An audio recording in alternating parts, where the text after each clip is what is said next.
ગર્ભ સંવાદ. શ્રી ગણેશાય નમઃ. વક્રતુંડ મહાકાય સૂર્યકોટિ સમપ્રભા નિર્વિઘ્नं કુરુ મે દેવ સર્વકાર્યેષુ સર્વદા. બેટા, હું તને ગણેશ ચતુર્થી વિશેની વાત કહું છું. ગણેશ ચતુર્થી ભાદરવા સુદ ચોથના દિવસથી ઉજવવામાં આવે છે. બેટા, શ્રી ગણેશજીને વિઘ્નહર્તા, દુઃખહર્તા, લંબોદર, ગજાનન, વિનાયક, એકદંત, એકાંક્ષર અનેક નામથી ઓળખે છે. બેટા, શ્રી ગણેશજી પૃથ્વીમાં સૌપ્રથમ પૂજનીય છે. આપણે ગણેશજીના દિવ્ય ગુણોનું ગાન કરીશું. ગણેશજીનું રૂપ અને તેના અંગોનું વર્ણન સાંભળીને ગણેશજી તારા પ્રિય બની જશે. હું તને ગણેશજી વિશેની બધી જ વાતો જણાવીશ. બેટા, જ્યારે આપણે કોઈ પણ સારા કાર્યની શરૂઆત કરીએ ત્યારે સૌપ્રથમ વિઘ્નહર્તા ગણેશજીની યાદ કરીએ છીએ. બેટા, ગણેશજીના દરેક દિવ્ય ગુણો આપણને જીવનમાં સફળતા પ્રાપ્ત કરવાનો મંત્ર આપે છે. બેટા, ભગવાન ગણેશજીને વિઘ્નહર્તા કહે છે. ભગવાન ગણેશજી દરેક કામમાં સફળતા આપે છે. આપણે જે કાર્યની શરૂ કરીએ તે પહેલા શ્રી ગણેશજીની પૂજા અર્ચના કરીએ છીએ. ભગવાન ગણેશજી દોષરૂપી વિઘ્નને દૂર કરે છે, બીજાના દુઃખ દૂર કરે છે. એવી જ રીતે બેટા, તું બીજાના દુઃખ દૂર કરનારો બનજે. જીવનમાં બધાને ખુશીઓ આપનારો બનજે. હે વિઘ્નહર્તા, મારા સંતાનને આશીર્વાદ આપજો કે મારું સંતાન ઈર્ષ્યા, દ્વેષ જેવા ગુણોને દૂર કરીને બીજાના સુખ દુઃખમાં સહભાગી બને. બેટા, શ્રી ગણેશજીના કાન બહુ મોટા છે. ગણેશજીના હાથી જેવડા કાન આપણને સંદેશ આપે છે કે હંમેશા સારું જ સાંભળવું જોઈએ. બેટા, ગણેશજી સારા શ્રોતા છે. તે સારી વાતોને સાંભળીને તેનું પોતાના જીવનમાં પાલન કરે છે.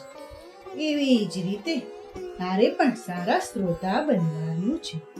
બોલવા કરતા વધારે સાંભળવું વિઘ્નહર્તાનો આ સંદેશ આપણા જીવનમાં ઉતારીને આપણા જીવનને આગળ વધારવાનું છે. કારણ કે કોઈ પણ પરિસ્થિતિને સાંભળવા માટે જીવનમાં સારા શ્રોતા હોવું ખૂબ જરૂરી છે. હે ગજાનન, મારા સંતાનને આશીર્વાદ આપજો કે તે સારી વાતોને પોતાના જીવનમાં ઉતારીને તેનું જીવન સારી રીતે સાર્થક કરે. બેટા, ગણેશજીની બે નાની આંખો દર્શાવે છે કે સારું જ જોવાનું છે અને આપણે દરેક વસ્તુને સૂક્ષ્મતાથી જોઈ વિચારીને નિર્ણય લેવો જોઈએ.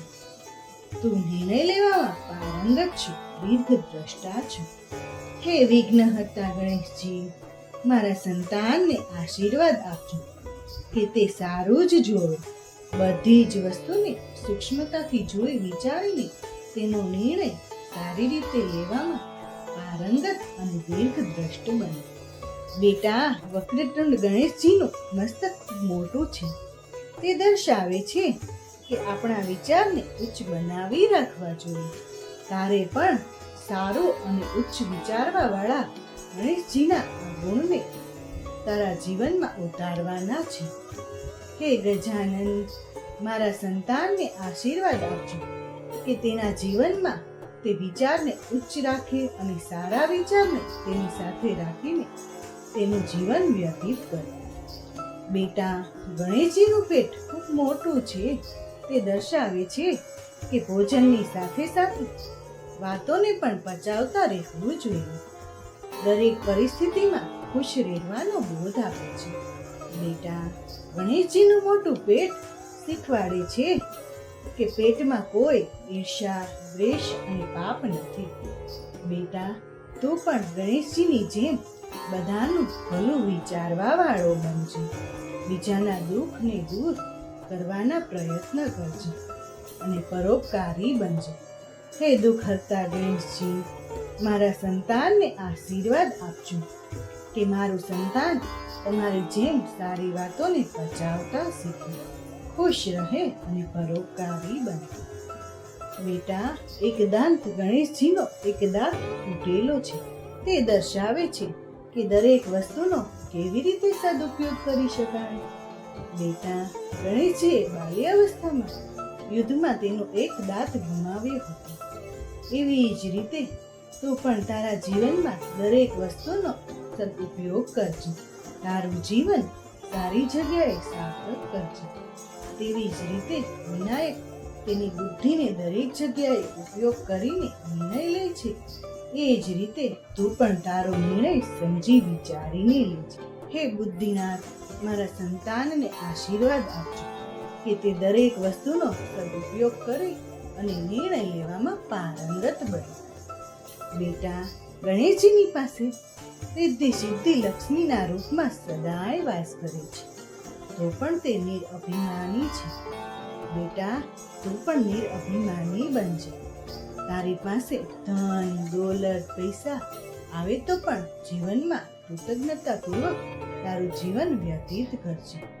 ઉચ્ચ નીચનો ભેદ ન રાખીને બધાની સાથે સમાન વ્યવહાર કરવા વાળો બનજે. હે એકાંક્ષર, મારા સંતાનને આશીર્વાદ આપજો કે તે નિરઅભિમાની નિરઅહંકારી બનીને બધાની સાથે સમાન વ્યવહાર વાળો બને. બેટા, ગણેશજીએ તેના માતા પિતાના ચરણોમાં સમગ્ર સૃષ્ટિની જોઈ હતી. તેના માતા પિતાને સર્વોચ્ચ માની અને એમની પ્રદક્ષિણા કરી હતી. એમનું સન્માન કર્યું હતું.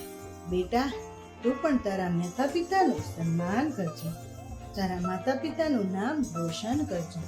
તારા માતા પિતાની બધી જ વાતોને માનજે અને એના શરણોમાં સમગ્ર સૃષ્ટિને જોજે.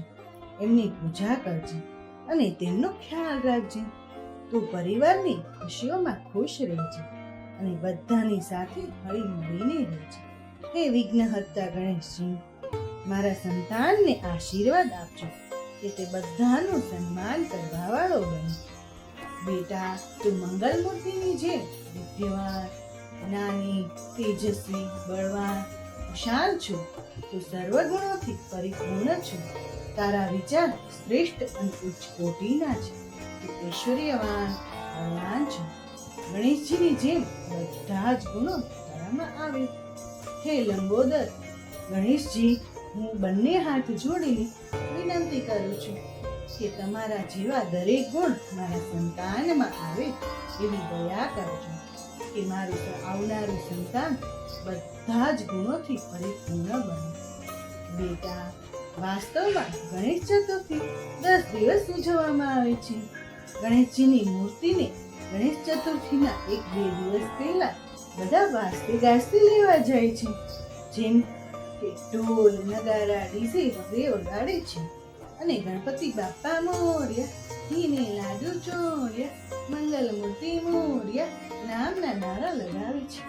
પછી ગણેશ ચતુર્થીના દિવસે સવારમાં ગણેશજીનો મંડપ બનાવ્યો હોય તેમાં મૂર્તિની સ્થાપના કરીને પૂજા અર્ચના કરવામાં આવે છે અને પછી લાડુનો પ્રસાદ ધરાવે છે. ગણેશજીની આરતી સવાર સાંજ 10 દિવસ ઉતારવામાં આવે છે.